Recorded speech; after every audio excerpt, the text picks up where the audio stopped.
మాజీ సీఎం కేసీఆర్ కూడా నందినగర్ నివాసం నుంచి అసెంబ్లీకి బయలుదేరారు. తొలిసారిగా ప్రతిపక్ష నేత హోదాలో కేసీఆర్ సభకు చేరుకుంటున్నారు. మొదటిసారి సభకు చేరుకుంటున్న నేపథ్యంలో అక్కడ బీఆర్ఎస్ నేతలు కూడా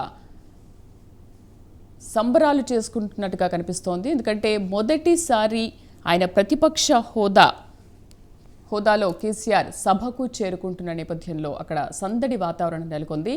కొద్దిసేపటి క్రితమే నందినగర్ నివాసం నుంచి మాజీ సీఎం కేసీఆర్ నివాసం నుంచి బయలుదేరారు. మరి కాసేపట్లో అసెంబ్లీకి చేరుకోనున్నారు.